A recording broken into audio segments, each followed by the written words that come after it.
दोस्तों इस पार्ट की मूवी स्टार्ट होती है जैसा कि हमने पिछले में देखा था कि कैसे लेडी लड़की ने आग लगाकर वहां पर सभी लोगों को मार दिया था। उसके बाद क्या होता है वो हम इस सीरीज में जानेंगे। दोस्तों इस पार्ट की स्टोरी कंटिन्यू होती है और यहाँ पर लोकेशन होता है ऑस्कर 1985। यहाँ पर एक वेरिएंट समय यात्रा करके यहाँ पर आया होता है, इसलिए उसे पकड़ने के लिए 4 मिनट में पहुँचते हैं, लेकिन वो वेरिएंट 4 लोगों की हालत खराब कर देता है अकेले ही और उनमें से 3 लोगों को मार देता है। चौथे वेरिएंट को अपने साथ ले जाता है। उसके बाद सीन शिफ्ट होता है सीधा हम देखते हैं कि लोकी को टीवीए में, जो कि अब वो मोबियस के लिए काम करने लगा था।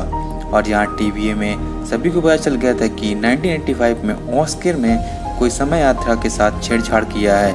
इसके लिए वो सभी वहाँ पहुँचकर देखते हैं और रिसर्च करते हैं, तो उन्हें पता चलता है कि यहाँ पर पहले ही 3 मिनट में मार चुके हैं और वाली अभी तक गायब है।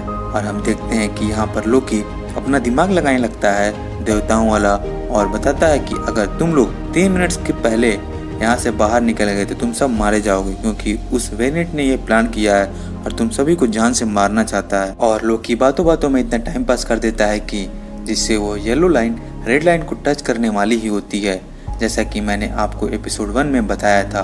फिर टीवीए के लोग मोबियस के बहुत गुस्सा होते हैं उसके ऊपर, क्योंकि उसकी वजह से येलो लाइन रेड लाइन को बिल्कुल टच करने वाला ही था। फिर वहाँ की जज मोबियस से बोलती है कि तुम्हें पता है कि लोकी पर विश्वास नहीं करना चाहिए था, जबकि तुम जानते हो कि लोकी हमेशा धोखा देता है। तो मोबियस बोलता है जो वेरिएंट है उसे हम हल्के में नहीं ले सकते, क्योंकि आपने देखा हमारे कैसे साथियों को वो मार रहा है और हम लोग कुछ भी नहीं कर पा रहे हैं। इसलिए क्योंकि वो फ्यूचर से आया हुआ है तो कोई उसे पकड़ सकता है, तो वो लोकी खुद है। आप प्लीज़ एक मौका दीजिए। काफ़ी टाइम के बाद वो मान जाती है। उसके बाद ये सीधा लोकी के पास जाता है और पूछता है कि उस वेरिएंट के लोकी में और तुम्हारे अंदर में क्या डिफरेंस है। तो वो बोलता है मैं उससे ज़्यादा पावरफुल हूँ और उस वेरिएंट से ज़्यादा दिमाग मेरे पास है। लोकी बोलता है हाँ मुझे पता है, लेकिन इस बार मैं सच में तुम्हारा साथ दूंगा।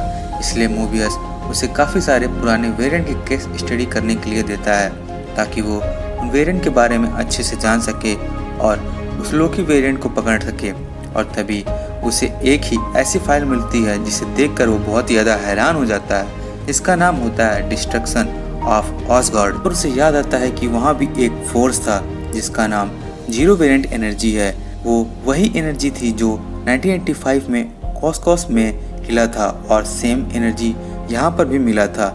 इसका मतलब ये है कि जहाँ ये सभी एनर्जी मिलती है वहाँ पर प्रलय आना निश्चित होता है। और ये सब बातें जाके मोबियस को बताता है और बोलता है ये सब पहले ही फिक्स होता है, जहाँ पर जो कुछ होना होता है वो टाइम के साथ हो जाता है। फिर मोबियस को धीरे धीरे सब कुछ समझ में आने लगता है और बोलता है बस हम वहाँ जाकर एक बार चेक करेंगे कि कोई वेरिएंट वहाँ पहुँच सकता है जहाँ पर वो सिटी पूरी तरीके से ख़त्म होने वाली है।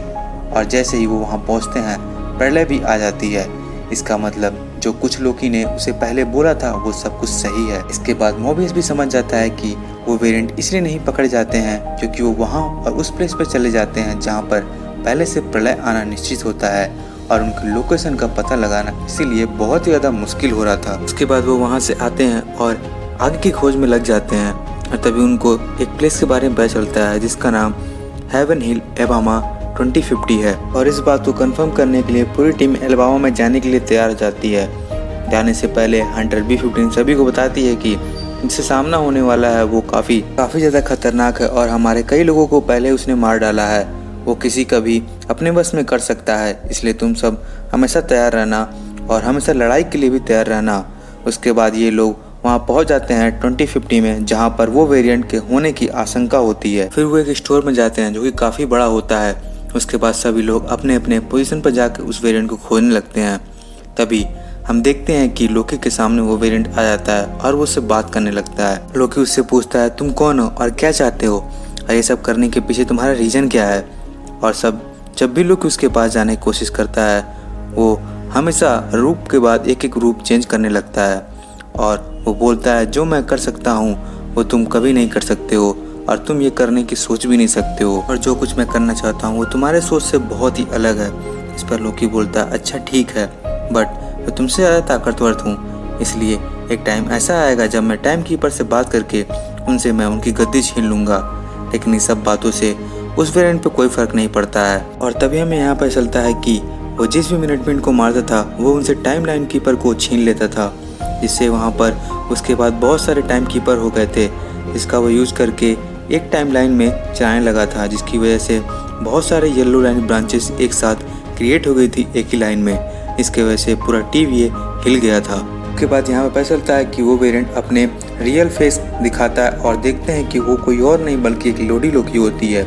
फिर लेडी लोकी वो पकड़ना जाता है, लेकिन वो ये भी जानना चाहता था कि कोई भी मेल लोकी कैसे फीमेल में चेंज हो सकता है। इस बात को जानने के लिए वो उसके पीछे जाने लगता है और वो चला जाता है और मूवी उसे रोक भी नहीं पाता। इसके साथ इस एपिसोड की एंडिंग हो जाती है और आगे क्या होगा नेक्स्ट एपिसोड में, आखिर कहाँ गया वो लोकी और लेडी लोकी और येलो लाइन के क्रिएट होने की क्या रीज़न था, ये हम नेक्स्ट एपिसोड में जानेंगे।